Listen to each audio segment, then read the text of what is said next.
ferns and fish, bears and butterflies, petunias and prairie dogs. The variety of life with which we share this earth is truly amazing. But as different as living things can be, they all share one thing in common. They all need certain life-giving chemicals to survive.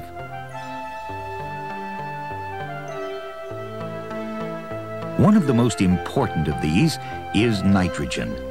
And today, we'll see how living things get the nitrogen they need and how it's recycled through nature. All living things, be they birds, a mushroom on a rotting log, gators on the prowl, or any other organism, must have nitrogen. Without it, they can't make the amino acids, proteins, and other compounds they must have. Most plants absorb the nitrogen they need from the soil or water in which they grow. Animals, in turn, get the nitrogen they need by eating plants, or in the case of meat eaters, by eating animals that feed on plants. But no matter how organisms get their nitrogen, the fact remains, without it, they die. Obviously, then, it's vital that nature doesn't run out of nitrogen. And at first glance, it wouldn't seem there's much chance of that. That's because nitrogen makes up more than 3/4 of the air around us. And with the atmosphere that rich in nitrogen, you would think that there would be more than enough to go around. That's not the case, however, because the nitrogen in the air around us is the wrong kind. And that's because most plants can't use nitrogen in the pure gas form in which it occurs in the atmosphere. Instead, they need nitrogen that's been fixed or combined with other elements into compounds. Fortunately, nature has several ways of doing this.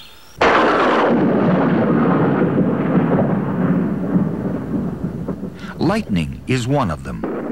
It causes nitrogen and oxygen atoms in the air to combine.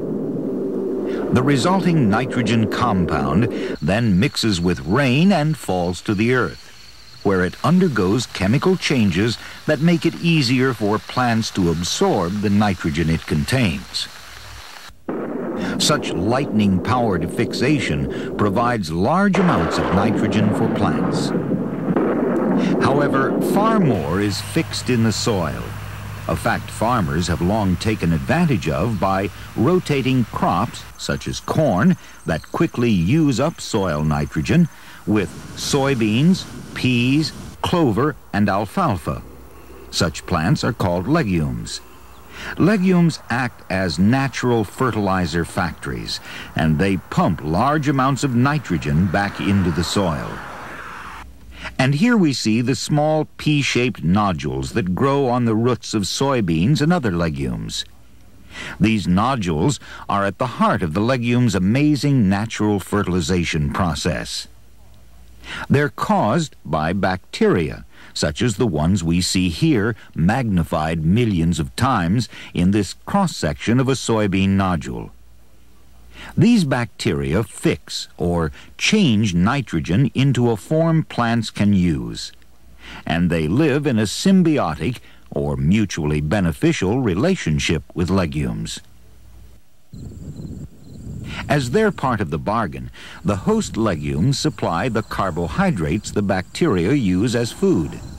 In return, the bacteria convert or fix nitrogen gas in the soil into compounds the host legumes can use.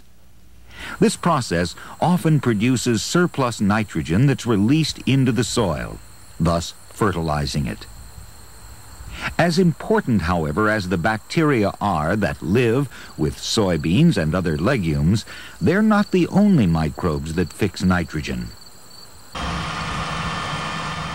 The soil also is home to free-living nitrogen-fixing bacteria. Like those living with legumes, these microbes also fix nitrogen.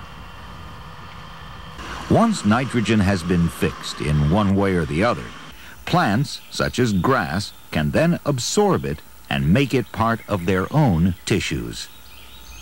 When animals eat these plants, some of the nitrogen in them is used by the animals to synthesize or make their own tissues. So far today, we've seen how lightning and bacteria fix nitrogen atoms into compounds that can be used by plants and made part of their tissues, and those of the animals that eat them. This binding of nitrogen atoms into living plant and animal tissues is the synthesis or building up part of the nitrogen cycle. In addition, the nitrogen cycle also has a downside. This, the decay or breaking down side of the cycle, takes place when dead organisms, manure, and other such wastes decay, and in the process free nitrogen compounds from their rotting tissues, thus making them available for use by a new generation of living things. Not all the nitrogen compounds freed by decay are reused immediately, however. Instead, some are acted upon by various so-called denitrifying bacteria. These bacteria get energy from decaying tissues, and in so doing, they convert some of the nitrogen in the rotting tissues into free nitrogen gas. This gas is released back into the environment where it's free to begin the cycle all over again. Earlier, we saw how farmers benefit from nature's nitrogen cycle by planting soybeans and other legumes, such as clover, to restore nitrogen to their fields. Farmers also become involved in the nitrogen cycle when they use artificial fertilizers. Many modern high-yield crops need the extra nitrogen such fertilizers provide. Unfortunately, however, their use is not problem-free. In many areas, water supplies have been seriously polluted by nitrogen. For example, the water in some areas is so loaded with nitrogen that it's hazardous to drink. Experts think that nitrogen fertilizers cause much of this pollution when they seep down through the soil into the underground water supply. Even large waterways, such as the Chesapeake Bay, America's largest estuary, are being polluted by nitrogen. In the bay's case, most of the problem comes from nitrogen-rich fertilizers and the millions of tons of manure and the nitrogen it contains that good old Bossy and her likes produce. These nitrogen-rich pollutants wash off farms and into the many streams and rivers that run into the bay. This excess nitrogen can cause water plants to grow so fast that conditions develop which rob the water of its dissolved oxygen, suffocating fish and other organisms in the process. But today's modern farming techniques and the huge amounts of fertilizer and the manure-producing animals that so often are a part of it isn't the only human activity that's upsetting the nitrogen cycle. The exhaust from our fossil-fueled powered vehicles and the emissions from our electric generating plants also add large amounts of nitrogen to the environment. And when water in the atmosphere combines with this nitrogen pollution, it often returns to Earth as the acid rain, snow, or other precipitation that's helping to ravage so many of the world's woodlands. Acid precipitation is also making many of our waterways so acid that a large number of aquatic species, many of which are of great commercial importance, are being seriously harmed. As we've seen today, nitrogen is vital to all life. Without it, there could be no plants, animals, or other organisms. No life at all. Fortunately, the natural recycling process we call the nitrogen cycle assures that we and all other living things get all we need.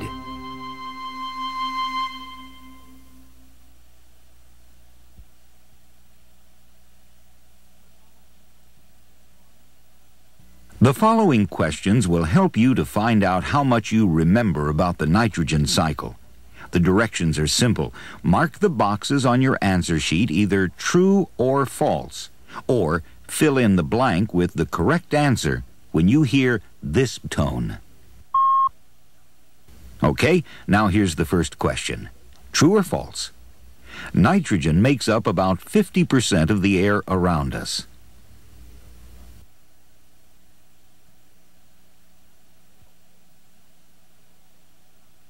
Okay, here's another. True or false? Both corn and soybeans are legumes.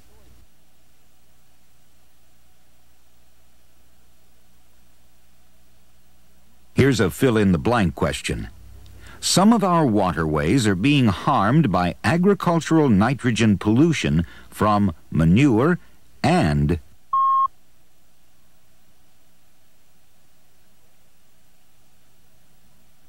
True or false?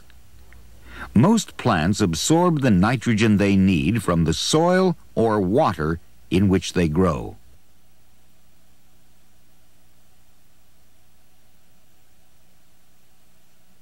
Here's another true or false.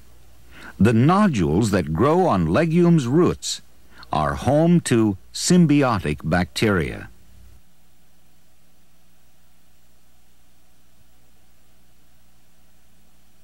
Here's another fill-in-the-blank.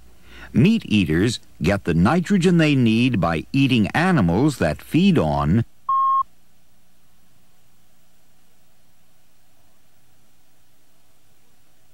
All right, here's another question. True or false? Most of the nitrogen that plants use is fixed by lightning.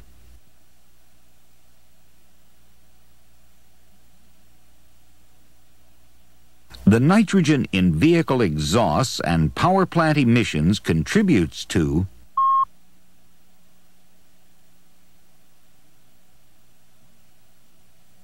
Here's another. Most plants can only use nitrogen that has been combined with other elements, or